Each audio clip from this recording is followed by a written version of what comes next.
Hello viewers, Tim Poole here, editor of Gambling Insider, and I'm with Nigel Eccles, CEO of BetHog. Nigel, you've been on the Huddle recently. Thanks for rejoining us again. No, thank you. It's good to be on it. ICE, a very busy show for gambling.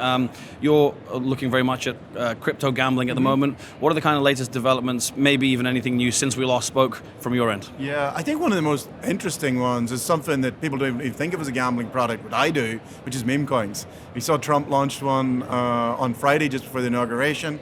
It went from a market cap, I don't know what it launched at, but it hit within 2 days like $75 billion. It's got just under 1 million holders. I think of it as a gambling product. I think it's one of the most interesting gambling products. So we've had some people there.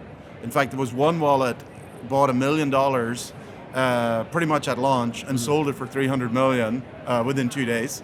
But we've had loads of other people who bought in and sold. Some people up, some people down. Yeah. I think it's fascinating. I think the industry needs to kind of look at it as a competitor, as it were, if we don't think it is, or it actually should be here.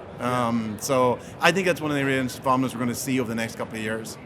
Yeah, interesting. I mean, do you think you could maybe even see a crypto section of ICE in the future, or maybe even a gambling crypto event one day like this, perhaps?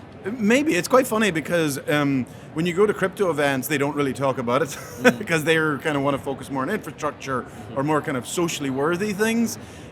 But also when you come here, they don't really cover it either. And so there's one of the biggest sections of crypto actually is speculation, and neither industry covers it. So yeah, you could see it here. Sure. And to talk about something not specifically crypto, but fantasy and sports betting in Brazil, RDP, the brand, which I think you can probably pronounce a little bit better than me because you're more familiar with it. A brand you're an investor in. We recently spoke with the CEO, Kiko Augusto. He'll be on the Huddle soon. It'll be published soon. Just wanted to ask kind of what your involvement is like in that firm and what your thoughts are on their chances with the new regulated market. Yeah. So yes, I joined. Huddle to pronounce it. Started around 2019, and I joined their board.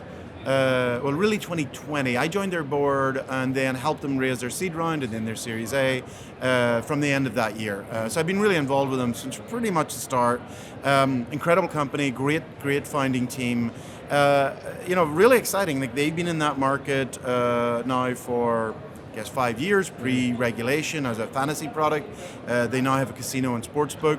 As we speak today, they are the only casino and sportsbook in the App Store, which is an incredible position. And that's just because they've been super organized and getting everything ready and getting to go. I think they're incredibly well positioned. They have a huge user base that loves sports, and they're now actively cross-selling them into casino and sportsbook. So yeah, incredibly well positioned for that market. And a final word on BetHog. Obviously, we covered it extensively in our recent Huddle. But in terms of things that are on the horizon for the brand, what are you looking at as we enter what we're in 2025? Yeah, so the first thing is the size of the crypto market has just exploded.